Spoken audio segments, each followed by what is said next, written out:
Assalamualaikum warahmatullahi ta'ala wabarakatuh. Bismillahirrahmanirrahim. Alhamdulillahillazi manna alaina biwatani min khairatil awtan wa nashar alaina fihi madallatal istiqrar wal aman. Wassalatu wassalam ala rasulillah afdalu da'in ilal birri wal iman wa ala alihi wa sahbihi wa man tabi'ahum bi ihsanin ila yaumiddin, amma ba'd. Dewan juri yang mulia serta hadirin yang dirahmati Allah Subhanahu wa ta'ala. Pada kesempatan kali ini, izinkanlah saya untuk menyampaikan sepatah dua patah kata dalam toleransi mengenai Islam.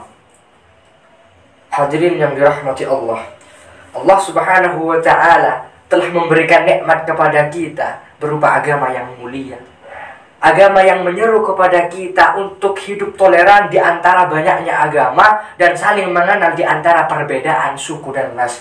Allah Subhanahu wa ta'ala berfirman, "Ya ayyuhan nas, inna khalaqnakum min dzakarin wa unsa wa ja'alnakum syu'uban wa qabaila lita'arafu. Inna akramakum 'indallahi atqakum.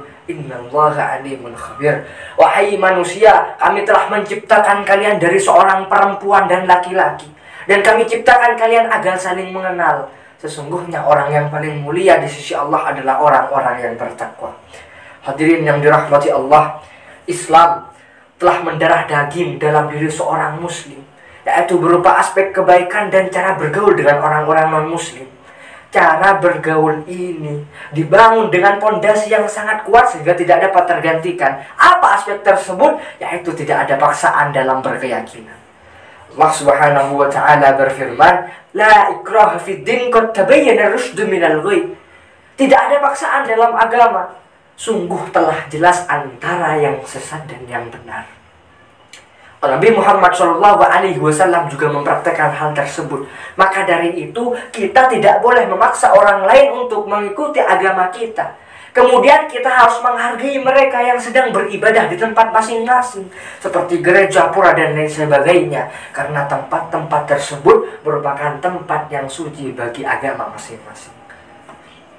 Hadirin yang dirahmati Allah Subhanahu wa ta'ala, dalam sejarah Indonesia, semua agama yang ada di Indonesia tersebar melalui jalan kedamaian, bukan dengan cara peperangan.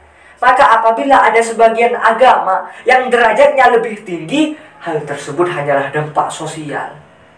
Selain itu, masyarakat Indonesia juga sudah terbiasa dengan perbedaan yang ada. Bahkan perbedaan mereka meliputi ras, meliputi suku, bahasa, agama, dan lain sebagainya.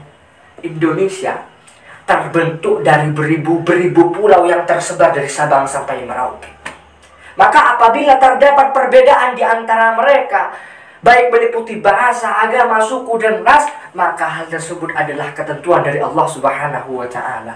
Allah Subhanahu wa ta'ala berfirman, "Walau syaa rabbuka laja'alan nasa ummatan wahidatan wa la yazaluna mukhtalifin." Allah bisa saja menciptakan manusia, menciptakan mereka dengan satu umat saja. Wa la yazaluna mukhtalifin, akan tetapi mereka akan tetap berselisih. Hadirin yang dirahmati Allah, sesungguhnya toleransi dalam Islam tidak hanya mengenai kebebasan bertingkah saja, akan tetapi terdapat sesuatu yang harus dipegang teguh oleh orang-orang muslim. Yang pertama, tidak adanya batasan, tidak adanya kebolehan dalam batasan iman, sehingga kita bisa terjerumus dalam kekufuran. Seperti apa contohnya? Kita mengikuti ibadah-ibadah mereka.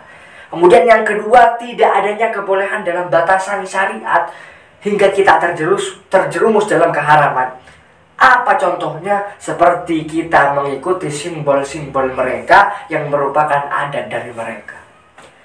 Adapun bergaul selain dua hal tersebut, seperti kita mendatangi tempat-tempat ibadah mereka tanpa kita mengikuti syariat-syariatnya, maka diperbolehkan. Terlebih khusus jika di dalamnya terdapat keindahan dalam Islam. Maka dapat disimpulkan bahwasanya toleransi dalam Islam hanya mencakup keadaan sosial saja, seperti mendatangi mereka ketika mereka sakit, berbicara soal bisnis di tempat kerja, dan lain sebagainya. Hadirin yang dirahmati Allah, dari apa yang sudah saya katakan di atas, kita diwajibkan untuk mengajak mereka untuk mengamalkan nilai toleransi, seperti menggunakan kata-kata cinta, kedamaian, dan saling tolong-menolong agar tercipta peradaban manusia yang harmonis, indah, dan makmur. Amin ya rabbal alamin. Hadirin yang dirahmati Allah, demikianlah yang dapat saya sampaikan. Apabila ada kesalahan yang sengaja ataupun tidak sengaja, kami minta maaf sebesar-besarnya. Semoga kita selalu dilindungi oleh Allah Subhanahu wa ta'ala. Hadza wal afwu minkum. Assalamu alaikum warahmatullahi ta'ala wabarakatuh.